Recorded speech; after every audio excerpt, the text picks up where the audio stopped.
All of us should use every breath we have to make sure the lies stop. On January 20, 2021, Comey told an audience at the 92nd Street Y on New York City's Upper East Side.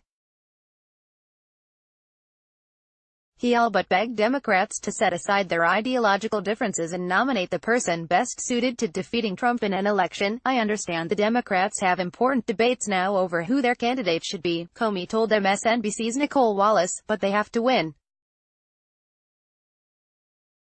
They have to win. Over the course of more than an hour, Comey repeatedly derided Trump's character, again likening the atmosphere around the president to what he saw in prosecuting mafia figures, and suggested that Trump's tweets could eventually amount to witness tampering. Asked if Trump might be an unindicted co-conspirator in some of the crimes recently described by special counsel Robert Mueller, Comey said he didn't know, but if he's not there, he's certainly close. Still, Comey said he hoped that Trump would be swept out of office without being impeached.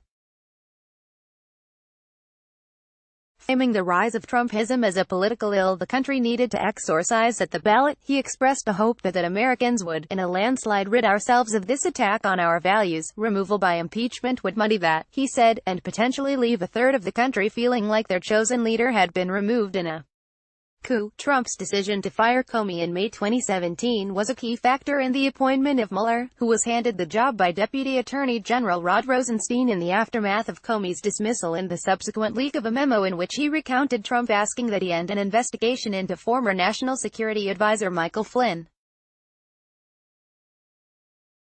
In a book and in public statements, Comey has become a leading critic of Trump, and Trump has berated him in turn, relentlessly and usually on Twitter.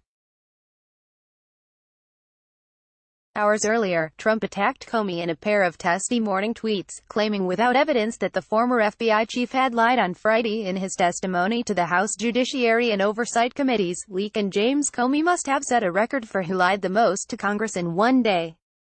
His Friday testimony was so untruthful, Trump wrote, adding in a second post, on 245 occasions, former FBI Director James Comey told House investigators he didn't know, didn't recall, or couldn't remember things when asked. Comey laughed at the idea Trump had even looked over the actual testimony, joking to Wallace before she could read the tweets, "He's finished reading the 253 pages. After hearing the words out loud, he turned serious. My reaction to it is actually disturbing to me, which is kind of, there he goes again. I thought I was Lean James Comey, now I'm Leakin' James Comey.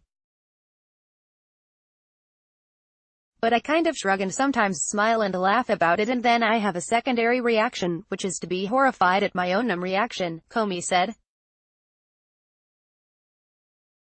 We have to remind ourselves the President of the United States of America is publicly announcing that people are committing crimes, that they should be in jail. Asked if Trump's tweets could be viewed as witness tampering, Comey answered carefully, insisting he had no insight into Mueller's thinking. "I'm not prepared to judge it," Comey said, "but again, if I were prosecuting a case in the Southern District of New York and a prominent person started attacking my witnesses, I'd want to know, so what's going on there, and does that cross the line from free speech, which we have to keep protected, into something else?" Speaking about the period before the 2016 election, Comey was unsparing of Republican congressional leaders who he said opposed making public intelligence community concerns over Russian interference. To their everlasting shame, the leaders, Senate Majority Leader Mitch McConnell, House Speaker Paul Ryan, refused, Comey said. "I think they're going to have a hard time explaining that to history." He had kinder words for former President Barack Obama, describing the Democrat as a foil to Trump in almost every way. "I was struck that Barack Obama is the best listener as a leader I had ever seen, and Donald Trump is the worst I've ever seen," Comey said. Obama had the confidence to be quiet and try and get that. Donald Trump is a deeply, deeply insecure person, so I don't see any prospect that he would be able to be quiet for long enough to hear the truth.